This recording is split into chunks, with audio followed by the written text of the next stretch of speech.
झारखंड विधानसभा के मानसून सत्र का दूसरा दिन हंगामेदार रहा, जहां सदन की कार्रवाई प्रारंभ होने से पहले पूर्व विपक्ष और सत्तापक्ष विधायकों ने विरोध प्रदर्शन किया। जहां सत्तापक्ष मणिपुर में हुई हिंसा को लेकर केंद्र की भाजपा सरकार को घेर रहा था, तो वहीं दूसरी ओर भाजपा विधायकों ने राज्य में कानून व्यवस्था, स्थानीय नीति और नियोजन नीति को लेकर सरकार का विरोध कर रहे थे। सदन की कार्रवाई से बाहर निकले पूर्व मुख्यमंत्री बाबूलाल मरांडी से जब मीडिया ने सवाल पूछा कि जहां बीजेपी प्रदेश की गिरती कानून व्यवस्था पर चर्चा की मांग कर रही है, वहीं सत्ता पक्ष मणिपुर हिंसा पर चर्चा कराए जाने की मांग कर रहा है। जिस पर बोलते हुए बाबूलाल मरांडी ने कहा कि देश के गृह मंत्री ने दोनों सदन में जाकर कहा कि सरकार चर्चा कराने को तैयार है, पर विपक्ष चर्चा से भाग रहा है। अब यहाँ हल्ला करने से कोई मतलब नहीं है, बस केवल ये अपनी राजनीति कर रहे हैं।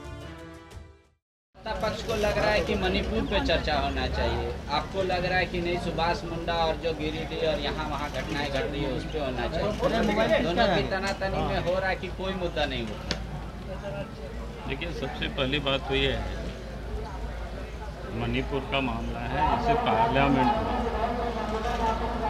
देश के गृह मंत्री ने दोनों सदन में जाकर के कहा कि सरकार चर्चा करने को तैयार है। अब वो चर्चा से लोग भाग रहे हैं। अब यहाँ उनको हल्ला करने कोई मतलब नहीं, सिर्फ राजनीति कर रहे हैं। दिल्ली से लेकर के रांची तक लोगों की ये तो समझ में आया कि सिर्फ राजनीति कर रहे हैं, उनको किसी की कोई परवाह नहीं है। और नहीं तो जब पार्लियामेंट में जब अमित शाह जी ने, देश के गृह मंत्री ने चर्चा के लिए तैयार है, सरकार भाग नहीं रही है, तो फिर वहाँ चर्चा करने के लिए इन लोगों को भाग लेना चाहिए। जो यहाँ कांग्रेस के लोग यहाँ जो फड़फड़ा रहे हैं, बताना चाहिए उनके अपने नेताओं को कि भाई वहाँ चर्चा में भाग ले लो, वहाँ बैठे सदन पर। और झारखंड में चर्चा होनी तो झारखंड की लॉ एंड ऑर्डर पर चर्चा होनी चाहिए। यहाँ पर बिगड़ती हुई जो कानून व्यवस्था है उस पर चर्चा होनी चाहिए। आए दिन झारखंड में आप देख रहे होंगे, राज्य की राजधानी में कितनी लोगों की कैसी हत्याएं हुई है, किसी से छुपा हुआ नहीं है, सारे आम हो रही है। जेल से बैठ करके अपराधी यहाँ से लोगों का एक्सटॉर्शन कर रहे हैं, पैसा वसूली कर रहे हैं, नहीं तो गोली से मारने की वो धमकी दे रहे हैं। वहीं आजसू सुप्रीमो ने यह भी कहा कि मणिपुर का मामला है और मणिपुर मामले को लेकर या तो लोकसभा और राज्यसभा में चर्चा हो सकती है या फिर मणिपुर की विधानसभा में चर्चा हो सकती है।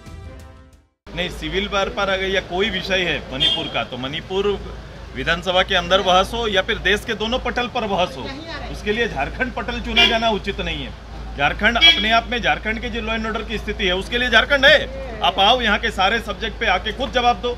आप बताओ कि जो घटनाएं दिन हो रही है, वो चाईबासा की घटना हो, आपके गिरिडीह की घटना हो, या रोज जो हमारा हटिया, जो हमारे सुभाष मुंडा जी जो जिनकी हत्या हो गई, ये मामला हो, इन सारे विषयों पर सरकार आए और 3.5 साल में जो आंकड़े हैं अपराध के, जो लॉ एंड ऑर्डर की स्थिति है राज्य के अंदर में, उस पर सरकार अपना जवाब दे, अपना बहस करे, सुने लोगों की। बता दें कि मणिपुर हिंसा को लेकर सीएम सोरेन लगातार केंद्र सरकार पर हमला बोल रहे थे। रांची से आशुतोष सिन्हा की रिपोर्ट।